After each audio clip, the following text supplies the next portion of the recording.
Coming up today on Locked On Texas Tech, never going against the family. Are we playing with field goal kicking fire again in 2025? And Baron Morton plus this could equal success. Next on Locked On Texas Tech.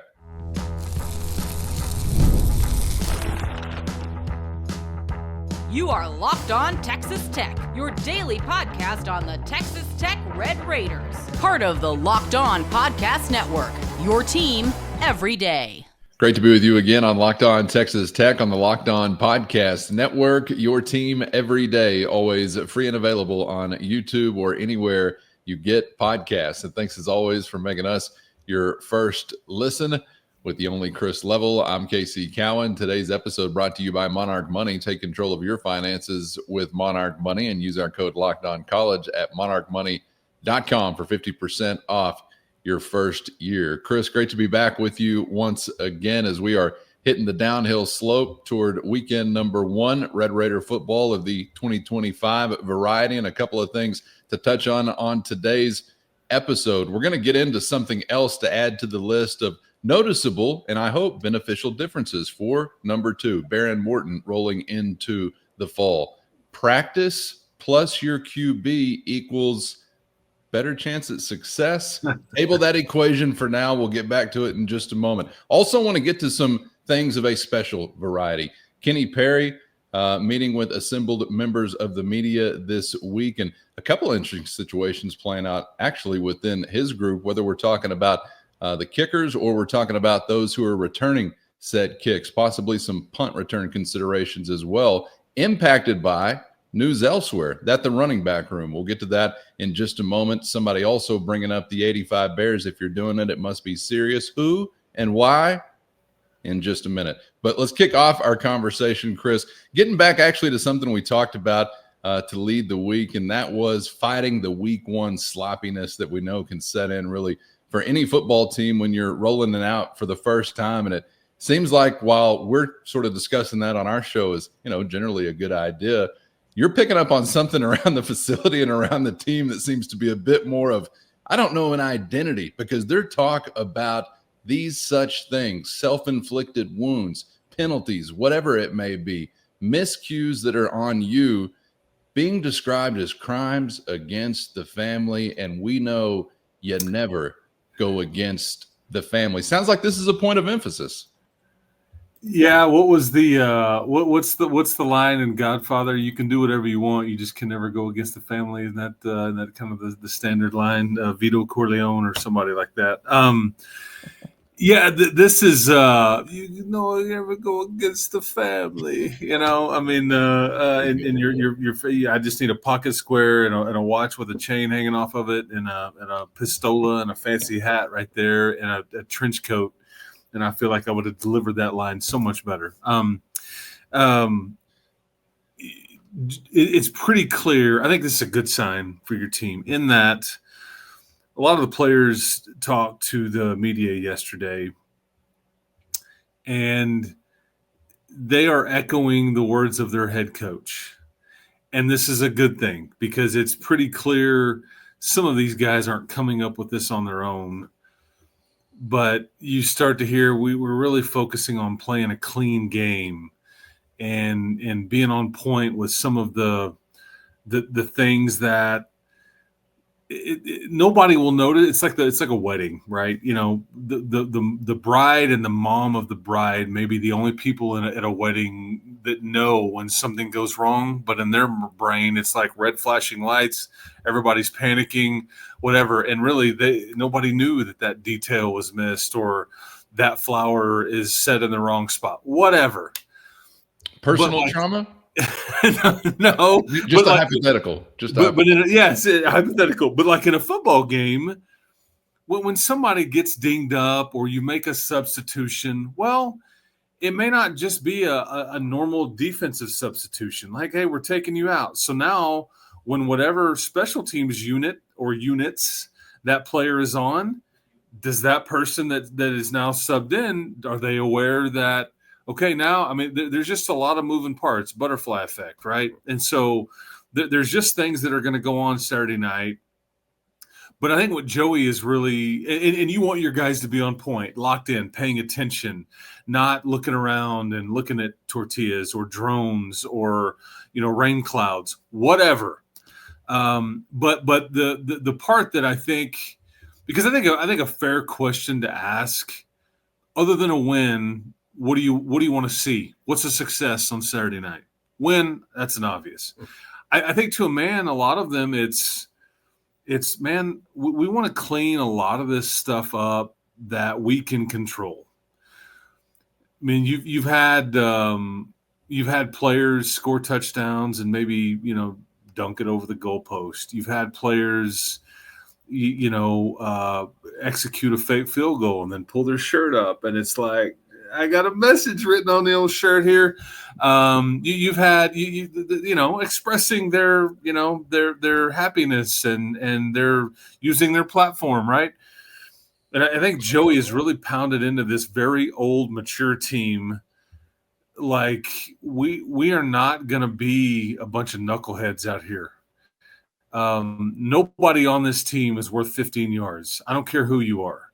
And you're not going to commit a crime against the family. It's kind of how I think he's phrased it to his guys. They have clearly listened. And then, if he wants to show them The Godfather or American Gangster or whatever other, film that when they talk about you don't go against the family, right? I mean, whatever, to get his point across. But this is what you want to see starting Saturday night. I'm going to just go out on a limb here and suggest that you may have an opportunity or 10 to celebrate and to express yourself. I think while he would like for everybody to have fun, I think he would really prefer that they keep that gun holstered, if you will, and not.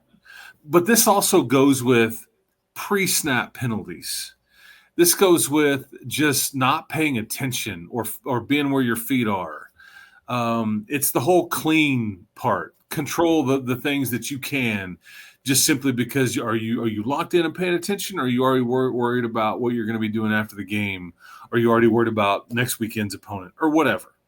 And so I think that's clearly the message that the players are portraying. So we'll see how good everybody is with it. And you don't know what kind of crew you're going to get. You don't know, whatever. You don't know what the score is going to be and all that stuff. But, I mean, it's pretty clear that, no crimes against the family is the way we're going to roll with this thing.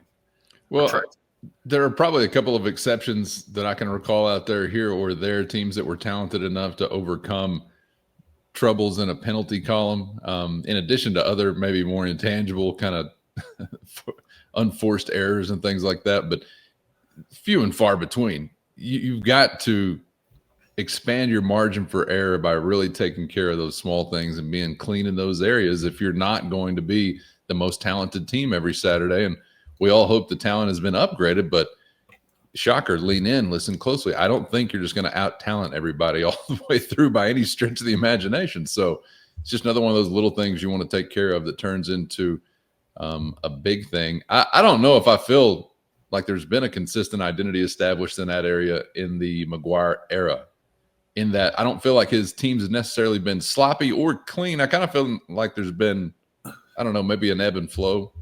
What do you make of that? Yeah, and I think you're not going to have a problem with, like, being aggressive. If you get a holding or a PI, it's the stuff that you absolutely – I mean, like, you know how many penalties Iowa State had in Farmageddon there in Dublin, Ireland over the weekend?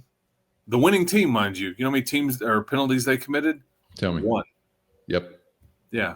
So that – I mean, again, if you late hit somebody, if you hold them, if you PI them, if you're just being more physical and all that, and their effort, but it's not knowing the snap count, not paying attention, and then maybe celebrating a bit too much, or hey man, look at my message on my belly there for all to see. Whatever. Pick your knuckleheaded moment there. And while we all think it's funny, we're not the one that has to kick off from the 20-yard line at that point either. The next go round, and then you flip the field and all that kind of stuff or whatever it is. So, but I think Joey's team has relatively been, I don't think they've been undisciplined, but I do think that last year the offensive line, that was part of their badness.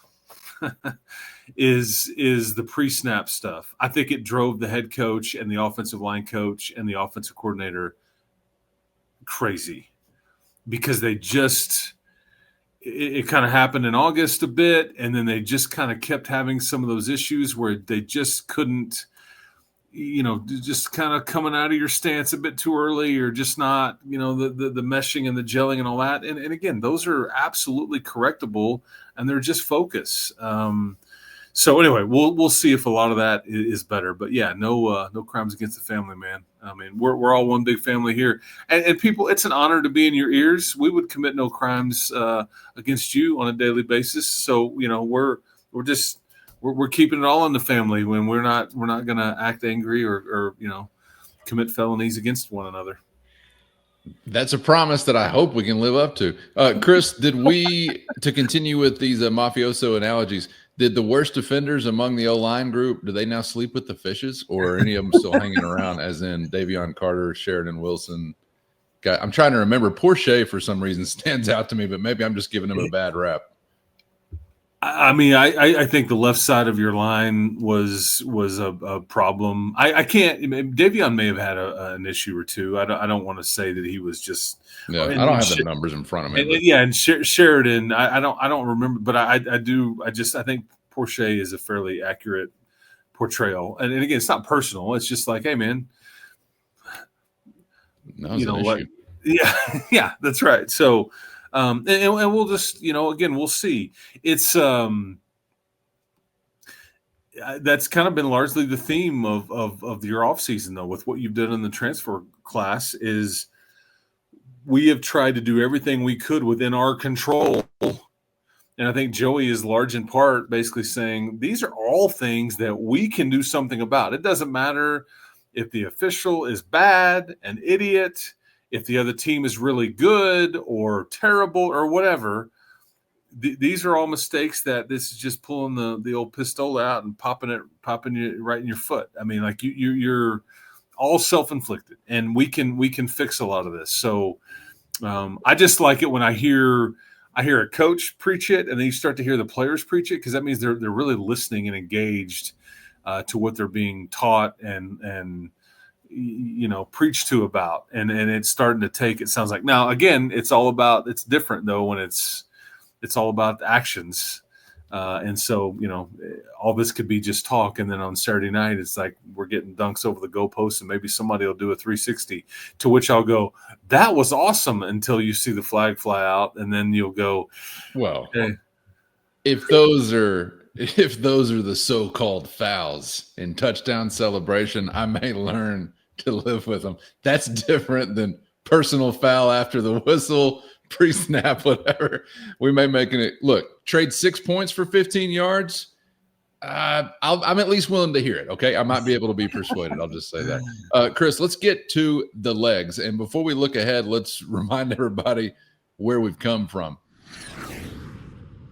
First, today's episode brought to you by Monarch Money. Ever check your bank account and wonder, where did all the money go? Between dining out, online shopping, and entertainment, it can be easy to lose track. That's where Monarch Money comes in, your personal CFO, giving you full visibility and control over your finances. Monarch Money isn't just a budgeting app, it's a complete financial command center. You can track all your accounts, investments, and spending in one place, so you stop just managing your money and start building wealth. You're going to love the all-in-one convenience. Instead of juggling multiple apps, you can use Monarch to check your finances, track spending, and even plan long-term goals. So take control of your finances with Monarch Money today. Use our code LOCKEDONCOLLEGE at monarchmoney.com for 50% off your first year. That's monarchmoney.com and our code LOCKEDONCOLLEGE for half off your first year. Today's episode brought to you by FanDuel, and the NFL season is almost here, and FanDuel is making sure you're ready for kickoff with a can't-miss offer. Right now, new customers can bet only $5, and if your bet hits,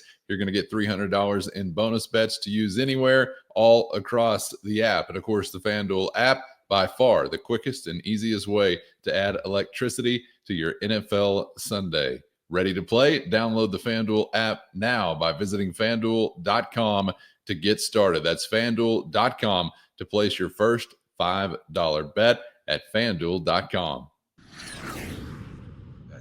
Chris, let's get to the legs. And before we look ahead, let's remind everybody where we've come from. Because what you left off with was a situation that seemed like a pretty delicate dance when it came to your kicking situation a season ago. Competition playing out for an extended period, just a true rotation for the majority of the experience. And then we had that, I guess, sort of evolved or shift as the season went on, but it's left us wondering what we were going to get this time around. Seems like we're going to open the season up with a competition still very much ongoing, but does it have an expiration date? Let's take a listen to Red Raider head coach Joey McGuire. I would be shocked if it goes past the 3 non-conference games. I think it's going to be more like year one whenever Trey Wolf won the job, and we went with him.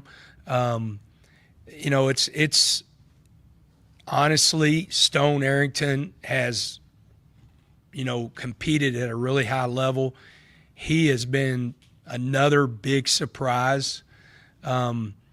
He's got a huge leg. When you talk to kicking coaches, they talk about his talent. But his first couple years, whenever he'd be kicking great, and then all of a sudden I would get out there next to him and he'd start shanking balls and get nervous. And I've tried every way possible to shake that kid over the camp to see if he really has grown, and he has. So, Upton has a leg up on everybody. Just from the standpoint, he's done it at a high level in game situations, but we're going to let those two go out and get after it. But, one person that's been a really huge pickup for us that I think is made these guys compete at a high level, I think it's put pressure on Jack, is Ian. I mean, if Ian goes out there and kicks a field goal, he's done it in, Big 12 games. He kicked one against us last year at Arizona State, and then he's put a lot of pressure on Jack to make sure he's locked in punting. So I think, he's an older guy that, understands his role and has really helped that room grow. Chris, there seems to be a hierarchy, but it's not quite a clear picture, or doesn't sound that way to me. Kind of felt like we almost got away with something last year. So are we playing with fire again this year? What do you think?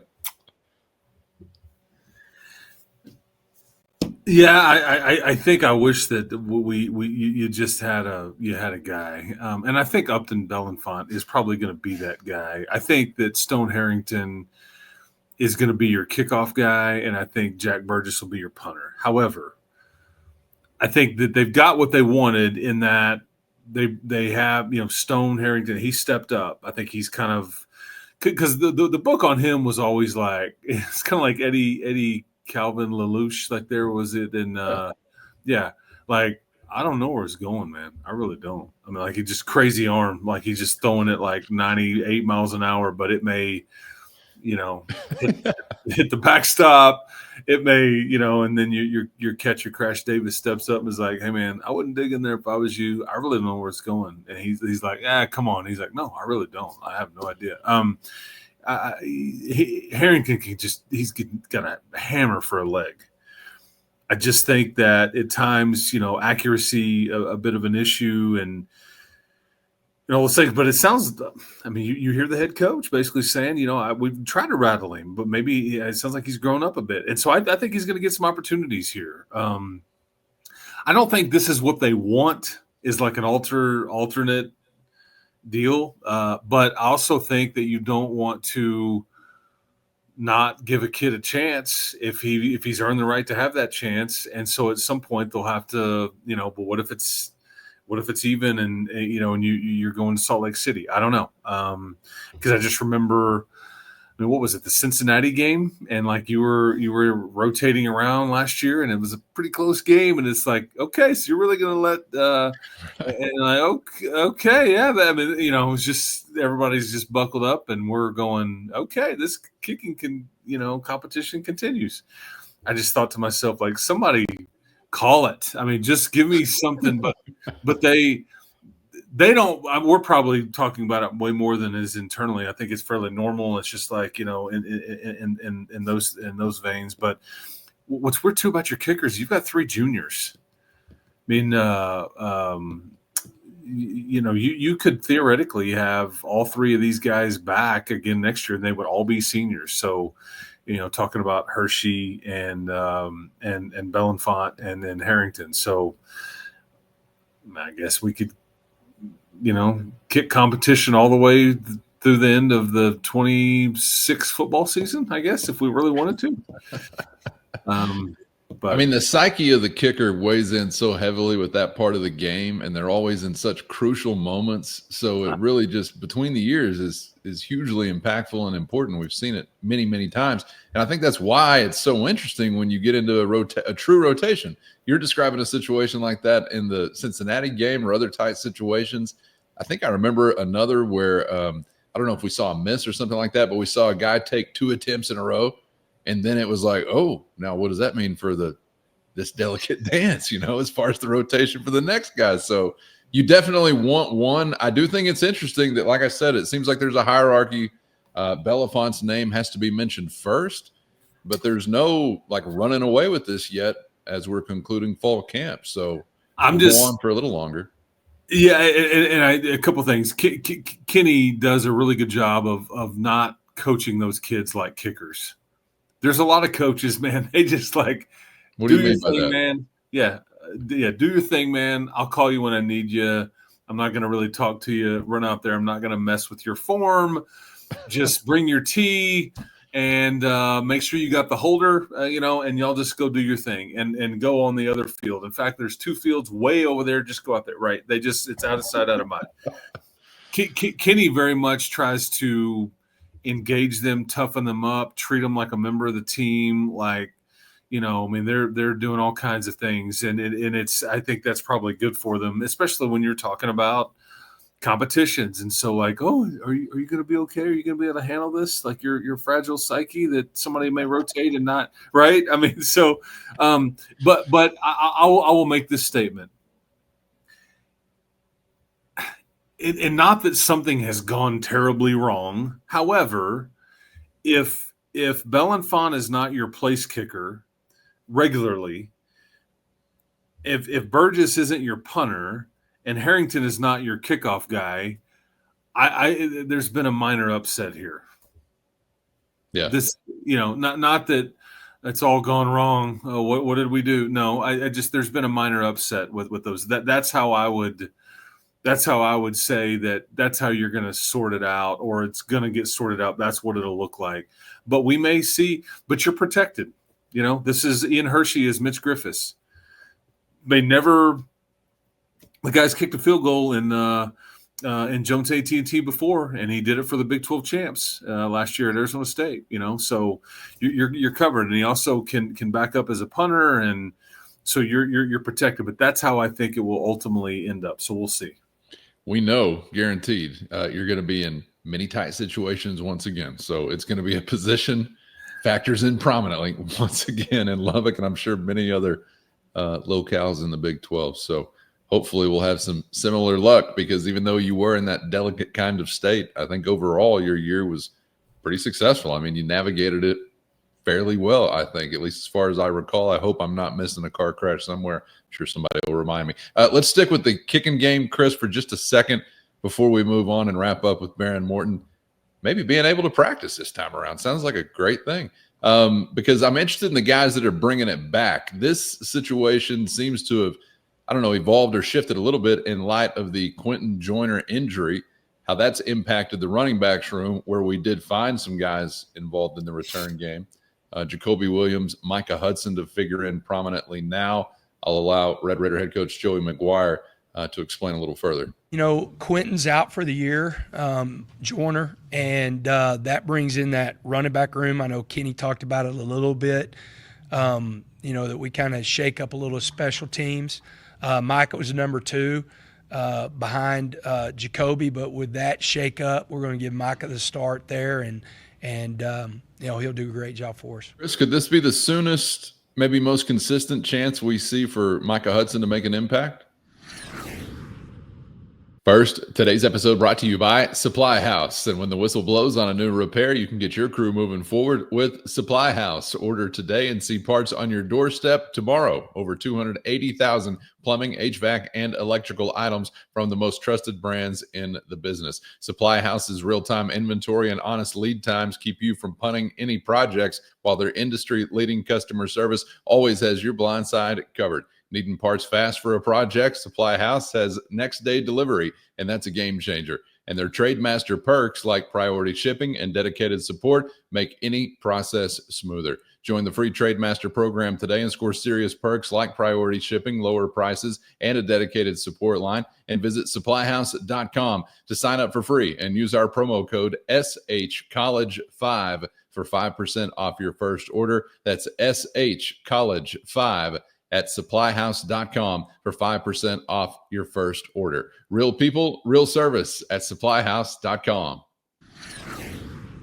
Chris, could this be the soonest, maybe most consistent chance we see for Micah Hudson to make an impact with the ball in his hands? Yeah, but he's going to play some receiver for you. I mean, he is. I think there's some of these receivers that would say, and they're not going to say it aloud. They're not going to post it, this is when we're keeping with the under the radar, right? I think they would tell you they're pretty excited to watch this kid play now that he's in a different place and all that. But yeah, he could see some impact immediately felt special teams wise. He's going to get more opportunities there, but I'm not ready to really rule out that he could, as a backup, as a rotational guy. I don't know what that looks like. Is that a big part-time job or a small part-time job? I think we're going to start to figure a lot of these things out. But and then the name I want to mention to you that I think you're going to hear, Roy Alexander is one that we've already known in the punt or kick game, return game. He may have more value than you want to put back there, kind of like Jacoby in some ways too, because I think that Jacoby Williams was really in line to be a main returner, kick, punt, all that stuff. And I just think that they're going to be smart there. Kenny Perry said there's going to come time in a game this year where I'm going to put Jacoby back there just because we need something to happen. But the one of the younger players that I want to mention to you, because I think you're going to see him a ton on Saturday night, coverage units, returner, receiver, all that. And this program has been really good to Texas Tech. This is a high school program that's really been good to Texas Tech. You haven't missed much when you've gone this route.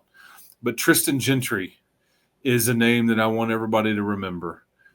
This is, think Cody Davis, I think. Am I right? I think, Coy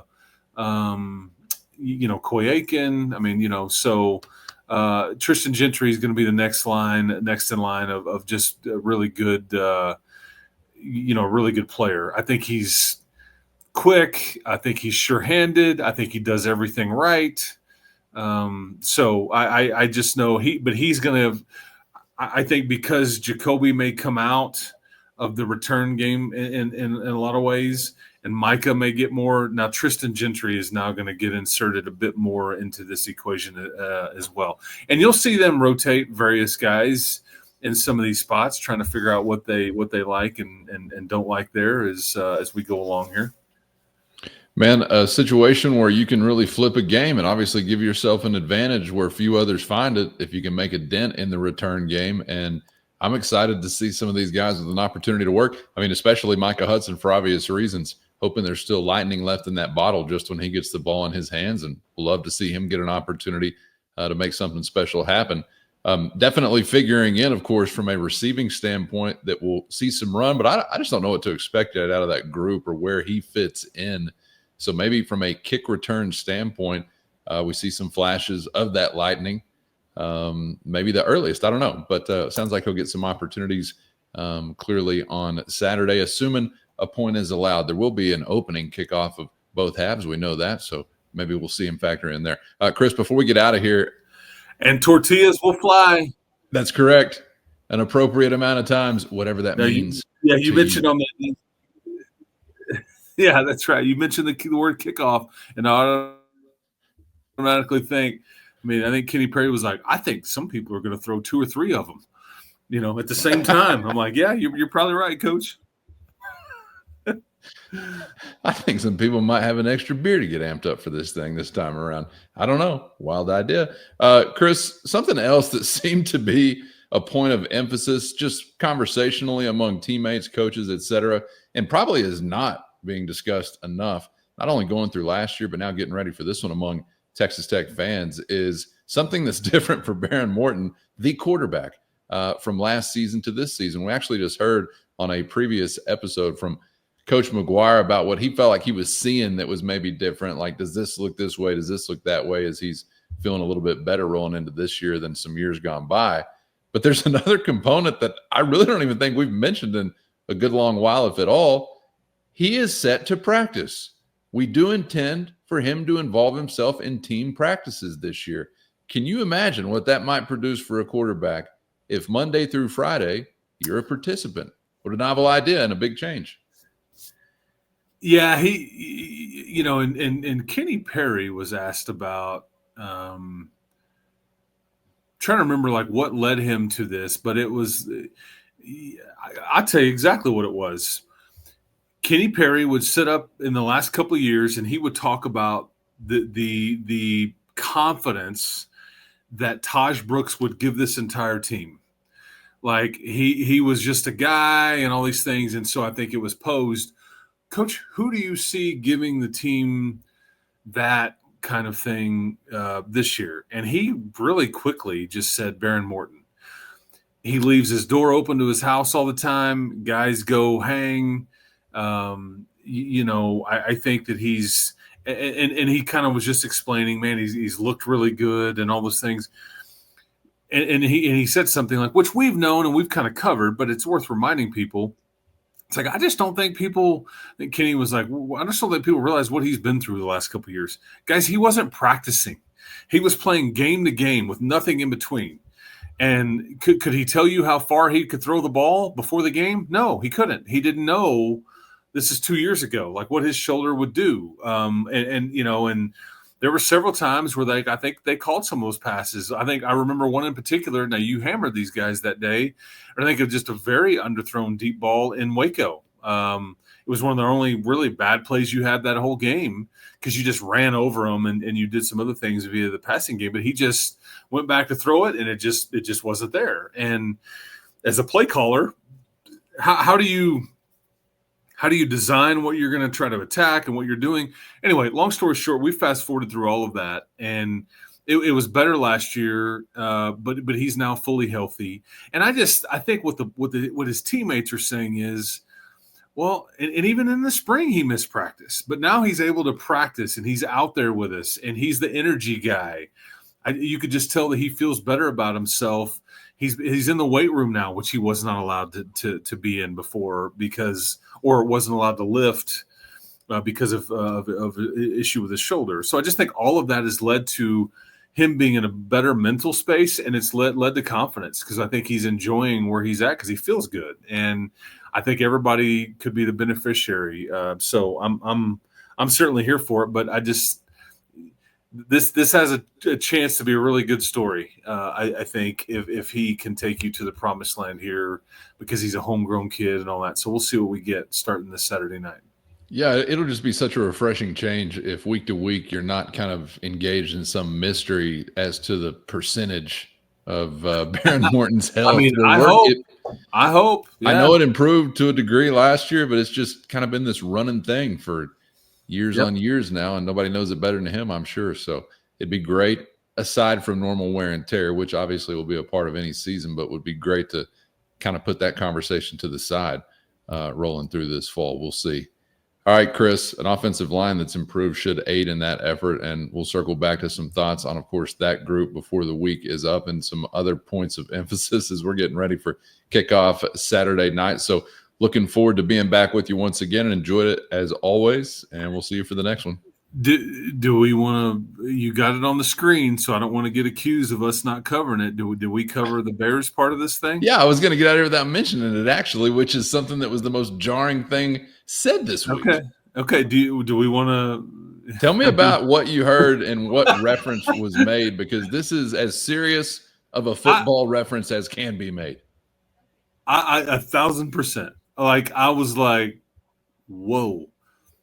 That is the holy grail. It's like, I don't know what was it, I'm trying to remember the 1910 Yankees or something. There's like some the Gehrig, the Ruth, the whatever. I mean, there's a version of the maybe it's the 27 Yankees is what it was.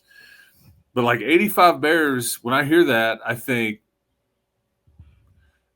that's about as high of a praise defensively as you're going to hear. And I heard Kenny Berry. He said something to the effect of, I've got a lot of young players like in my units. I'm excited about them. Like, I think it's fun for me. He's like, we're not like the 85 Bears like that. Those guys over there, they got all the answers and all this stuff. And I looked around and I was like, I mean, that's now they do have a, William Perry was, their fridge, and they do call Lee Hunter that. So there's some similarities there. But I just thought, I really want to watch this defense play. I'm really ready to stop talking about it and see it get turned loose and just see the depth and the speed off the edge and the simplicity of it all, I guess, the speed and everything. But you start talking 85 Bears, man, you are getting this guy's attention. I can tell you that right now. I don't care whether serious, and I think he was kind of semi-serious, whether joking, because he may have been joking, because they do have refrigerators. There's some similarities there. But you start mentioning that reference, young, old, indifferent, you should know that's about as heavy as praise of anything you'll hear when it comes to a football reference anyway. I think maybe I was subconsciously just trying to forget about it because it made me so damn nervous it was said out loud about the team I'm rooting for. I'm with you. I hear you. I did not. It wasn't manufactured. He smiled when he said it, and so I kind of, I'm like, 85 Bears, man. Like, did you realize? I mean, that's. I mean, Richard 1985. Richard. Yeah, Richard Dent, Mike Singletary. I mean, Wilbur Marsh. I mean, I'm trying to remember. Yeah, Dave Dewerson. I mean, Gary Fensick. I mean, they were, Can't forget Bensick. Nobody rises to low expectations, so I'm sure that's just the wisdom he was employing there and throwing out something like that. Thank you for reminding me. That's scary, but could be scary good if we actually. We love us some KP, man. He always keeps the train rolling, man. He's a hell of a personality. He's Joey's yin to other people's yang, from the stem where he kind of levels him out. And he's because keep in mind, Kenny may have referenced this, but Kenny's also the guy that will get in Joey's ear and be like, dude, will you be quiet? Will you stop talking so positively about insert here? Like, we just chill out and stop? Or you know what? Just go home and say nothing. Don't do another show or radio interview or podcast and like talk about things in Lubbock or how good, whatever. And so they're best friends. And did we just become best friends? I think we did. Yeah, that's right. So there we go. I might even take the spring of 86 Bears. I don't know what they were up to on the come down on the other side, but probably still pretty salty. We'll see if we get something anywhere near those types of rare airs that we'd be inhabiting this year. If you can really revitalize yourself defensively like that anywhere near it, you're going to be contending for some hardware. I don't have any doubt. All right, Chris, appreciate you for your time as always, man. Enjoyed it. We'll catch you for the next one. And of course, everybody out there, thank you so much for your time, and get subscribed on YouTube or anywhere you get podcasts, so you never miss an episode. Thanks to the Everydayers for always being out there, and the Matador Mob as well. Hit our show notes and find a link to a free 14-day trial if you're interested in joining that crew. That's your direct line to Chris and myself with one-on-one text sent straight to your phone. For Chris, I'm Casey. Thanks as always for the time. We hope to see you back for the next round on Locked On Texas Tech.